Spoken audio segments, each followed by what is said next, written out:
తాడేపల్లిలో వైఎస్ జగన్ మాట్లాడుతున్నారు. ఇప్పుడు ఆ లైవ్ చూద్దాం. కెపాసిటీ 27 టీఎంసీలు, ఏ రోజు 15-14 టీఎంసీలు మించిపెట్టలా నీళ్లు. మేము వచ్చిన తర్వాత 1000 కోట్లు R&R మీద డబ్బు ఖర్చు పెట్టి 27 టీఎంసీల ఫుల్ డిశ్చార్జ్ కెపాసిటీలో గండికోట నీళ్లు స్టోర్ చేసినాం. చిత్రావతి ప్రాజెక్టు ఏ రోజు ఫుల్ కెపాసిటీ 10 టీఎంసీలు నీళ్లు ఏ రోజు స్టోర్ చేయలేదు. మేము వచ్చిన తర్వాత 280 కోట్లు ఖర్చు చేసి R&R పనులు పూర్తి చేసి 10 టీఎంసీలు నీళ్లు మేము వచ్చిన తర్వాత పెట్టాం. బ్రహ్మం సాగర్ 17 టీఎంసీలు ఏ రోజు పెట్టలా. మేము వచ్చిన తర్వాత డయాఫ్రమ్ వాళ్ళు కొత్తది వేసి లీకేజ్ సమస్యలను పూర్తి చేసి 90 కోట్ల రూపాయలు ఖర్చు చేసి 17 టీఎంసీలు బ్రహ్మం సాగర్లో నీళ్లు నింపాం. మేము వచ్చిన తర్వాతనే వెలుగొండలో 2 టన్నులు పూర్తి చేసి 2 దశాబ్దాల కలను మేము వచ్చిన తర్వాత నెరవేర్చి జాతికి అంకితం చేశాం వెలుగొండ ప్రాజెక్టు. ఇక మిగిలింది R&R పనులు, లైనింగ్ పనులు, అంతకని ఇంకేం మిగల.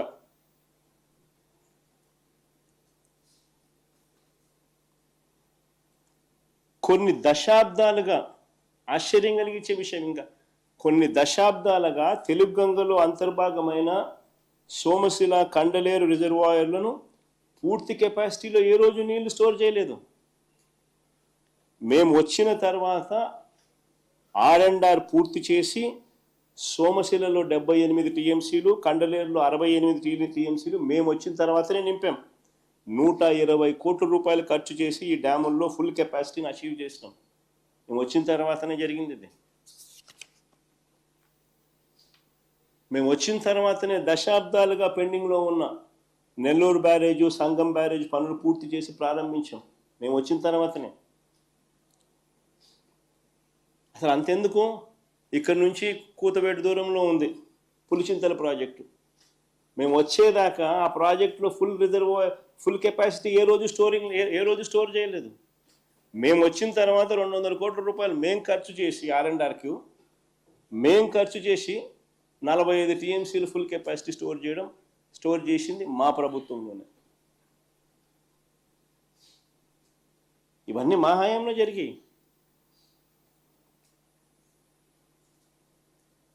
అసలు నిజంగా ఒక చిత్తశుద్ధి అనేది ఉండాలి. రైతులకు మంచి జరగాలంటే ఏం చేయాలి, ఎలా చేయాలి అని ఒక చిత్తశుద్ధి అనేది ఉండాలి.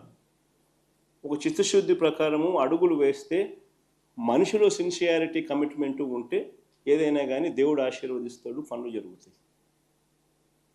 అవి చంద్రబాబు నాయుడుతో లోబడిన పరిస్థితులు, జగన్ ప్రభుత్వంలో కనిపించిన పరిస్థితులు అవే తేడా. రెండో సబ్జెక్ట్ లేకపోతాం, భోగాపురం ఎయిర్పోర్ట్. భోగాపురం ఎయిర్పోర్ట్ కూడా నిజంగా చూస్తే చంద్రబాబు మరో క్రెడిట్ చోరీ చేయడానికి పడరాని పాటలు పడతా ఉన్నాడు. భోగాపురం ఇంటర్నేషనల్ ఎయిర్పోర్ట్ స్టోరీ కూడా చూస్తే అసలు క్రెడిట్ చోరీ అన్నది చేయడం కోసం ఎన్ని పడరాని పాటలు పడతా ఉన్నాడు చంద్రబాబు నాయుడు అన్నదానికి ఇది ఇంకొక ఎగ్జాంపుల్. వాస్తవంగా చంద్రబాబు నాయుడు గారు ఈ భోగాపురం ఎయిర్పోర్ట్, ఇంటర్నేషనల్ ఎయిర్పోర్ట్ పేరుతో పెద్ద ఎత్తున భూదోపిడీకి ప్లాన్ చేసినాడు ఈ పెద్ద మనిషి ఆయన హయాంలో. మీ అందరికీ కూడా గుర్తుండే ఉంటుంది, 2014 నుంచి 19 మధ్యలో ఆయన ముఖ్యమంత్రిగా ఉన్నప్పుడు మొదట ఈ ఎయిర్పోర్టుకు 15,000 ఎకరాలు కావాలన్నాడు. అందరూ గుర్తుండే ఉంటుంది. ఎయిర్పోర్ట్ కేంద్రానైనా 15,000 ఎకరాలు ఏంద్రానైనా అని చెప్పి ప్రజలు విస్తుపోయినారు. తర్వాత 5,000 ఎకరాలు అన్నాడు. మన ఎయిర్పోర్ట్ కేంద్రానైనా 5,000 ఎకరాలు ఏంద్రానైనా అని చెప్పి నిజంగా ప్రజలు, ఈ మనిషి చిత్తశుద్ధిని ప్రజలు సీరియస్గా శంకించి ఏకంగా ఈ ప్రాజెక్టుకు వ్యతిరేకంగా 130 కోర్టు కేసులు ఫైల్ అయినాయి.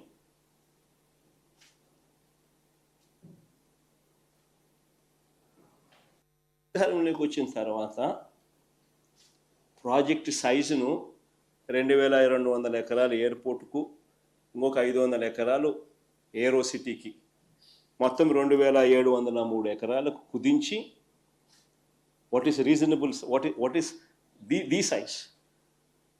నెట్లోకి వెళ్ళి ఆల్ ది ఇంటర్నేషనల్ ఎయిర్పోర్ట్స్ ఏ సైజుల్లో ఉన్నాయని ఒకసారి బటన్ నొక్కినారు అనుకో 2700 ఎకరాలు అనే బ్రహ్మాండమైన సైజు కింద కనిపిస్తుంది, ఒక చంద్రబాబు నాయుడు స్కాములు చేసే కార్యక్రమం తప్ప.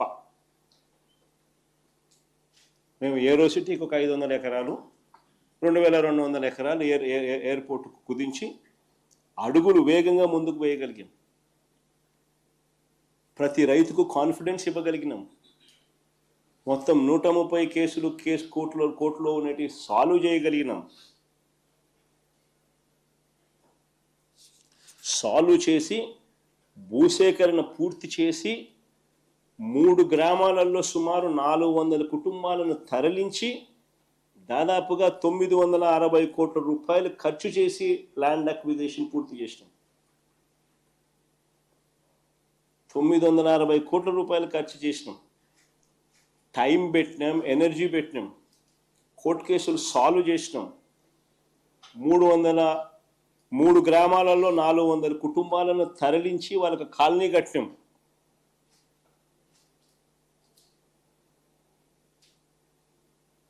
ల్యాండ్ అక్విజిషన్ మా హయాంలో జరిగింది. ఇది చేయడమే కాదు, ఈ పనులు చేపట్టడానికి తనకు సంబంధించిన మంత్రి అశోక్ గజపతి రాజు గారు ఆ రోజు కేంద్రంలో సివిల్ ఏవియేషన్ మంత్రిగా ఉన్నా కూడా చంద్రబాబు గారి ప్రభుత్వం పర్మిషన్స్, ఎన్ఓసీలు కూడా కేంద్రం నుంచి తెచ్చుకోలేకపోయారు. ఇది కూడా వాస్తవం. విశాఖపట్నంలో డిఫెన్స్ ఎస్టాబ్లిష్మెంట్స్ చాలా ఉన్నాయి. విశాఖపట్నంలో డిఫెన్స్ ఎస్టాబ్లిష్మెంట్స్ అన్నీ చాలా ఉన్నాయి. ఎయిర్పోర్ట్ కనుక కావాలి అని అంటే, కట్టాలి అని అంటే వారి పర్మిషన్స్ అన్నీ కూడా తప్పనిసరి. మనం వచ్చిన తర్వాతనే ఈ పర్మిషన్స్ కోసం కేంద్ర ప్రభుత్వం మీద ఒత్తిడి తీసుకొచ్చి వెంట పడడం జరిగింది. ప్రధాని గారిని నేనే స్వయంగా కలిసి లేఖలు ఇవ్వడమే కాకుండా రిక్వెస్ట్ కూడా పలుమార్లు చేయాల్సి వచ్చింది. మేము వచ్చిన తర్వాతనే ఎన్ఓసితో పాటు, కేంద్రం నుంచి ఎన్ఓసితో పాటు airports authority of India approval, BCAS approval అంటే bureau of civil aviation security approval, ministry of defence approval, ministry of civil aviation approval, environmental clearance, NOC for closure of existing airport INS Dega, NOC from central government, financial closure of all participating banks. ఇవన్నీ కూడా మా హయాంలో జరిగాయి. ఇవన్నీ కూడా మా హయాంలో జరిగాయి. వైఎస్ఆర్సీపీ ప్రభుత్వం అధికారంలో ఉన్నప్పుడు జరిగాయి. రోడ్లు, నీళ్లు, కరెంటుకు అవసరమైన రాష్ట్ర ప్రభుత్వ అదనపు నిధులు కూడా మా ప్రభుత్వం వచ్చాకే ఇచ్చాం. అవి కూడా మా ప్రభుత్వం వచ్చాకే ఇచ్చాం. చివరికి కోవిడ్ లాంటి కష్టాలు ఎన్నున్నా కూడా అన్నీ దాటుకుని ఫోకస్ పెట్టాం కాబట్టి ఈ ప్రాజెక్టు 2023 మే 3వ తారీఖున ముఖ్యమంత్రి హోదాలో నేను శంకుస్థాపన చేశాను.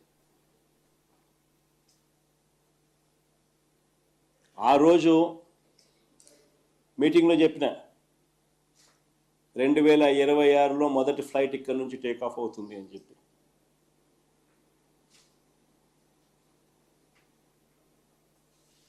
అంతేకాదు, ఎయిర్పోర్ట్ ఒక వైపున కడతా ఉన్నప్పుడు ఎయిర్పోర్ట్ కనెక్టివిటీ రోడ్డు కూడా ఈక్వల్లీ ఇంపార్టెంట్.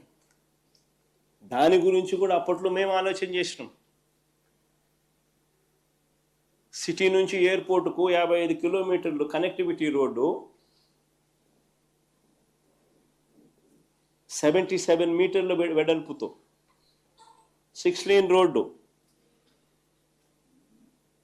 మా హయాంలోనే.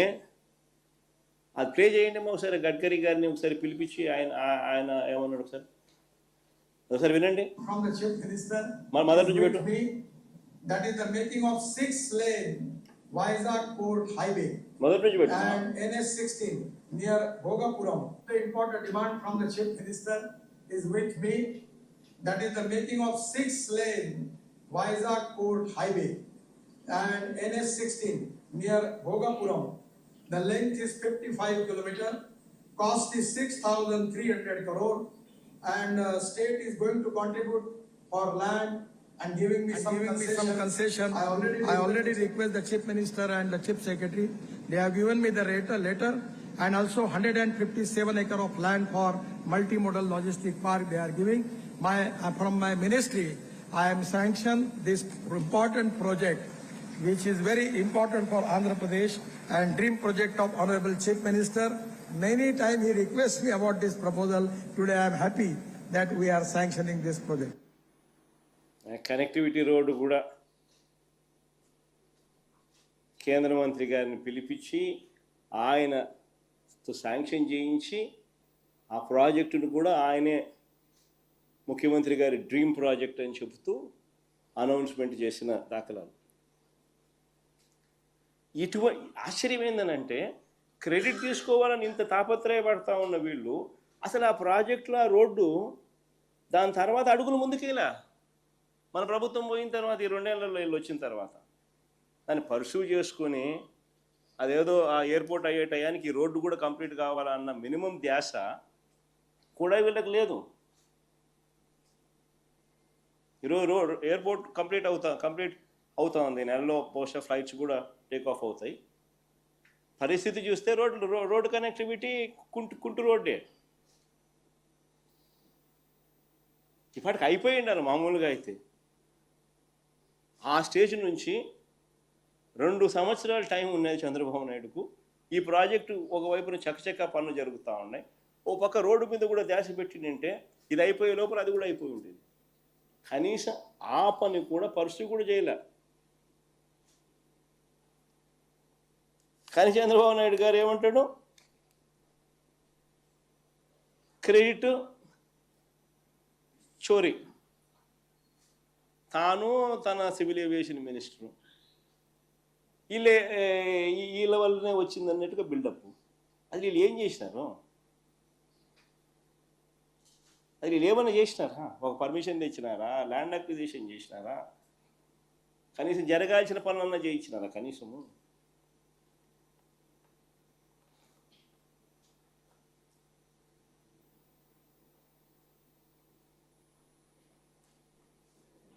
చంద్రబాబు నాయుడు గారి మనస్తత్వం ఎలా ఉంటుందని అంటే క్రెడిట్ వితౌట్ కాంట్రిబ్యూషన్. అది చంద్రబాబు నాయుడు గారి మనస్తత్వం. ఎవడో చేస్తే క్రెడిట్ మాత్రం తాను తీసుకునే దానికి ఏమాత్రం సంకోచం లేకుండా, కళ్ళార్పకుండా అబద్ధాలు అడగలుగుతాడు.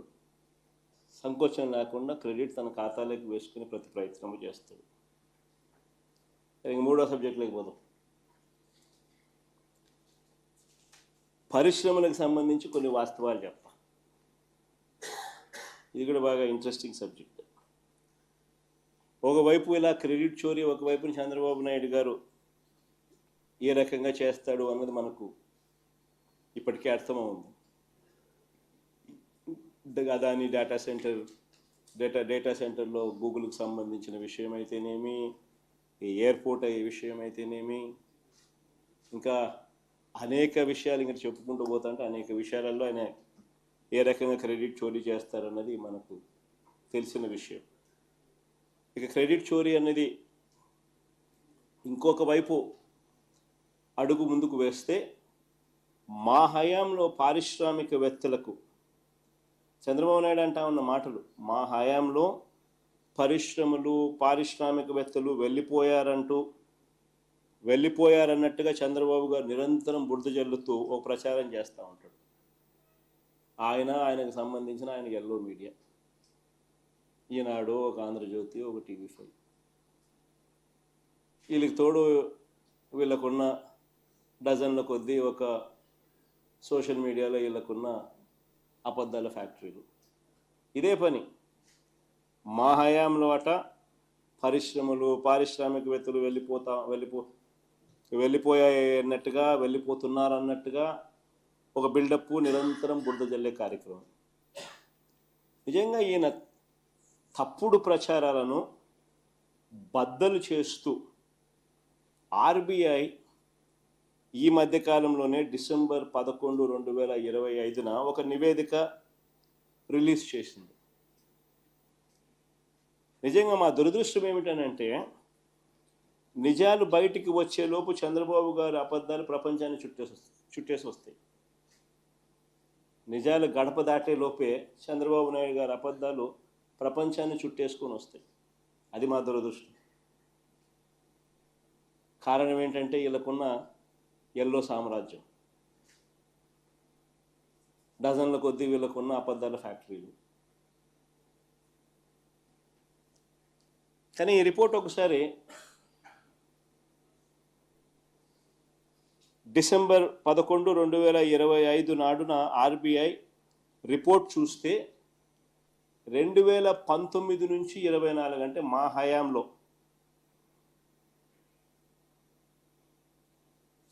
మ్యానుఫ్యాక్చరింగ్ సెక్టర్లో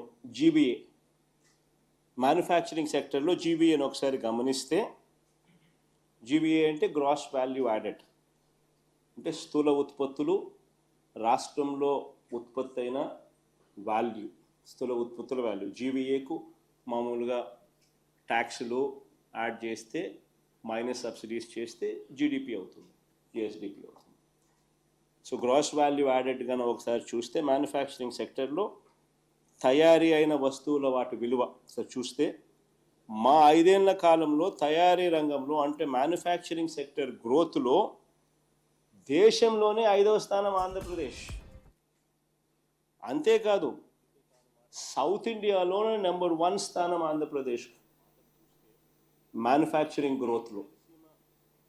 చూడండి ఒకసారి, ఆంధ్ర రాష్ట్రం 11.12% గ్రోత్ రేట్తో దేశంలో 5వ స్థానంలోనూ, సౌత్ ఇండియాలో మొదటి స్థానంలోనూ ఉంటే, దేశం మ్యానుఫ్యాక్చరింగ్ జీవీఏ యావరేజ్ దేశం మొత్తం మీద సగటు యావరేజ్ 6.87 మాత్రమే ఉంటే, ఆంధ్ర రాష్ట్రంలో 11.12% నమోదు చేయడమే కాకుండా మ్యానుఫ్యాక్చరింగ్ జీవీఏలో దేశంలోనే 5వ స్థానం, సౌత్ ఇండియాలో మొదటి స్థానం గ్రోత్,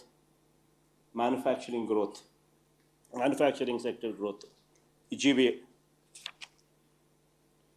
ఇంకొకటి కూడా చూడండి, అంతేకాదు 5 ఏళ్లలో పారిశ్రామిక రంగం వృద్ధి రేటు, అంటే ఇక్కడ కూడా ఇండస్ట్రీ జీవీఏ చూద్దాం.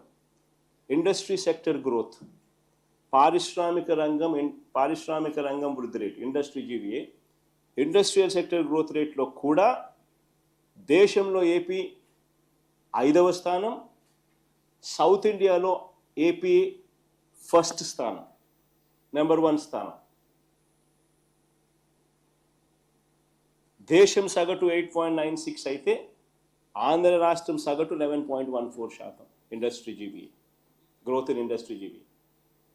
సౌత్ ఇండియాలోనే హైయెస్ట్, దేశంలో 5వ స్థానం. ఇది వాస్తవం. కానీ చంద్రబాబు నాయుడు గారు ఏమంటారు, ప్రతిరోజు ఆయనకు ఒక పైశాచిక ఆనందం. మాపై టన్నుల కొద్దీ బురద వేస్తూనే ఉంటాడు. అసలు వాస్తవం ఏమిటంటే చంద్రబాబు నాయుడు గారి హయాంలో పారిశ్రామికవేత్తలు బెదిరిపోతా ఉన్న సంగతి వాస్తవం. చంద్రబాబు నాయుడు గారి హయాంలోనే పారిశ్రామికవేత్తలు బెదిరి పారిపోతా ఉన్నారన్నది ఎంత వాస్తవము అనంటే, సజ్జన్ జిందాల్ పేర్లు చెప్తా రాసుకోండి, ఎవడెవడు బెదిరి పారిపోతా ఉన్నారు చంద్రబాబు నాయుడు గారి హయాంలో ఈయన దెబ్బకు. Sajjan Jindal, Aurobindo, my home cements, Shree cements, Ramco cements, Dalmia cements, Bharathi cements, UB, Siddhisai వీళ్ళందరూ చంద్రబాబు నాయుడు గారి హయాంలో పరిశ్రమలను ఇబ్బందులు ఎదుర్కొంటా ఉన్న పరిస్థితులు, భయభ్రాంతులకు లోన్ చేస్తా ఉన్న పరిస్థితులు. అసలు రాష్ట్రంలో ఏ ఇండస్ట్రీ అయినా చూసుకోండి, ఏ జిల్లా అయినా చూసుకోండి, వీళ్ళకి గన కప్పం కట్టకపోతే ఎవరైనా పరిశ్రమ నడిపే పరిస్థితి ఉందా? నేను రాసిస్తా. ఏ జిల్లా అయినా తీసుకోండి, ఏ పరిశ్రమ అయినా తీసుకోండి, వీళ్ళకి గన కప్పం కట్టకపోతే ఆంధ్ర రాష్ట్రంలో పరిశ్రమ నడిపే పరిస్థితి ఉందా? ఇది వాస్తవం.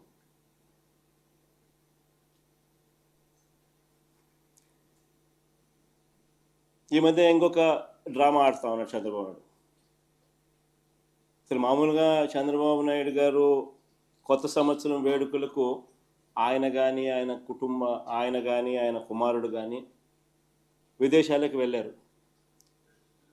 ఎక్కడికి వెళ్ళారో ప్రజలకు ఎలాగో తెలియదు.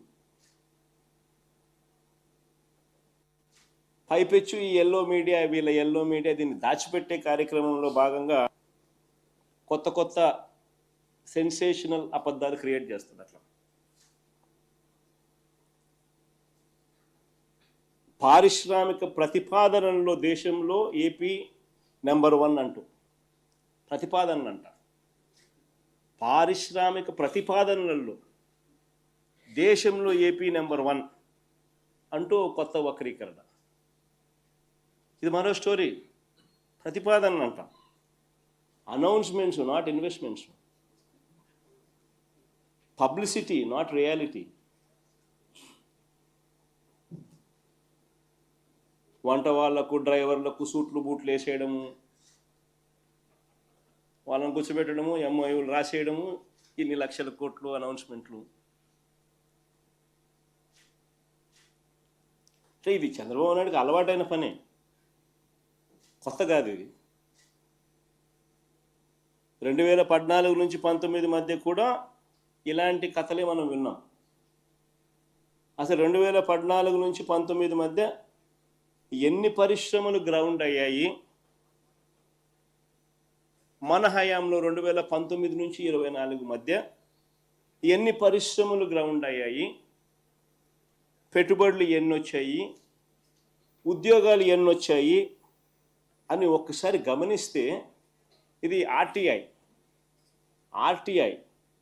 రైట్ టు ఇన్ఫర్మేషన్ యాక్ట్ నుంచి తీసుకొచ్చిన డాక్యుమెంట్. ఇది ఒకసారి గమనిస్తే